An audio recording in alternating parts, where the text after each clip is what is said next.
है। संजीव देसवाल साहब, अब बात यह है कि ये जो पूरी जांच है, पूरा इन्वेस्टिगेशन है, एफआईआर से लेकर जो अभी तक एविडेंस कलेक्ट किए गए, उन सब में जो इन्वेस्टिगेशन है उसमें क्या और ऐड ऑन किया जा सकता है जिससे इस केस को जल्दी सुलझाया जा सके? कोई एक ऐसी चीज जो आप बताना चाह रहे हो इस हाई प्रोफाइल केस में?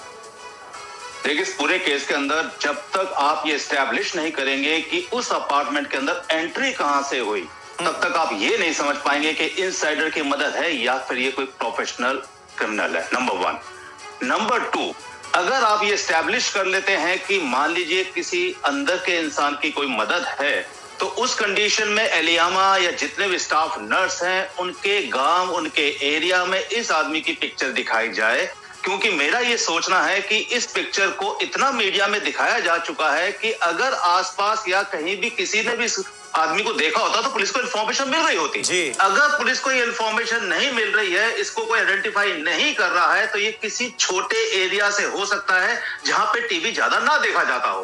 अब ये एस्टैब्लिश करना पुलिस के लिए कि क्या इनसाइडर ने मदद करी है या इसने कोई अपने तरीके से उस चाबी से या चोर चाबी। बिल्कुल सही बात आप कह रहे हैं संजीव देसवाल साहब, ये निश्चित तौर पर एक सवाल है और आपकी थ्योरी इससे ज्यादा और मजबूत होती है कि फोर्स्ड एंट्री के सबूत नहीं मिले हैं। क्या ये किसी इनसाइडर का काम है?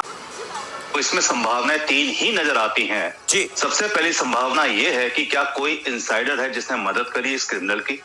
क्या ये कोई आदतन क्रिमिनल है जो पूरी प्लानिंग करके बिल्डिंग के ब्लाइंड स्पॉट को देखकर रैकी कर अंदर जाकर इस तरीके की चोरी करता है? लेकिन इन सारी संभावनाओं में एक जवाब अभी तक नहीं मिल पा रहा कि उस अपार्टमेंट में एंट्री कैसे हो जाती है। नंबर 1। नंबर 2, एक अगर आदतन ये चोर है तो 10 मंजिलें छोड़ के 10 अपार्टमेंट 10 फ्लोर छोड़ के 11वें फ्लोर पे चोरी करने जाता है और पुलिस के डाटाबेस में नहीं है। अगर ये इतना प्रोफेशनल चोर था और वो डाटाबेस में नहीं है पुलिस के, तो ये मुझे कहीं शक लगता है कि कहीं ना कहीं ये कोई इनसाइडर है जिसने हेल्प की। अब जब बात आती है कि इनसाइडर अगर है तो वो कौन हो सकता है?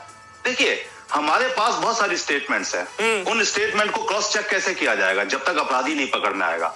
अपराधी को हम कहां ढूंढ रहे हैं? बॉम्बे में ढूंढ रहे हैं। क्या आपको नहीं लगता कि इस अपराधी को ढूंढने के लिए पुलिस को 3 चीजों पे काम करना चाहिए, जो ऐसा मैं सोचता हूं पुलिस कर भी रही होगी, क्योंकि पुलिस अपनी इन्वेस्टिगेशन रिवील नहीं करती है। एलियामा ने जो बताया कि उसने टोपी लगा रखी थी, वो टोपी हमें उतरते वक्त कहीं नजर नहीं आ रही है। एलियामा ने बताया कि उसके पास एक हथियार था जिसको हम हेक्सा बोलते हैं, हेक्सा नाइफ बोलते हैं, जो कि एक आरी का ब्लेड होता है। आरी के ब्लेड को कई बार जो प्रोफेशनल्स होते हैं वो आगे से पैना कर लेते हैं, जो चाकू का भी काम करता है और आगे से और जो उसकी साइड होती है उससे वो कहते हैं उसको रॉड्स को भी काट सकता है। लेकिन ये एक कोठरी के अंदर एंट्री नहीं हुई है, ये 11वें फ्लोर के ऊपर एंट्री हुई है और ये बेस मेन गेट से ही एंट्री होने के चांसेस हैं। अगर ये इतना प्रोफेशनल चोर था तो डाटाबेस में होना चाहिए था, क्योंकि उसने चाबी भी बनाई होगी, एंट्री भी की होगी। तो हो सकता है कि संभावना तीसरी ये है कि क्या वो पहले से छुपा हुआ था। ये संभावना इसलिए ये भी तो है कि आधी रात में एंट्री हुई है। ये भी तो है कि आधी रात में एंट्री हुई है। देखिए, एंट्री कहीं से भी पुलिस को अभी तक नजर नहीं आई है। किसी ने ये नहीं बताया है कि इसको कब आते देखा गया। और 2 घंटे की जो फुटेज है, 12 बजे से लेकर 2:30 बजे के बीच में कहीं पे भी अपराधी अंदर आता हुआ नहीं दिख रहा है। तो क्या वो पहले से छुपा हुआ था?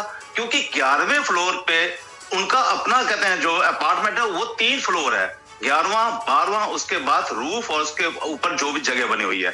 11वें फ्लोर पे जहां एंट्री हो रही है, उस एंट्री के अंदर एक लेडी स्टाफ जो फीमेल लेडीज हैं, क्या उसका कोई जानकार नहीं हो सकता? देखिए, ये बिल्कुल, ये जो फीमेल लेडीज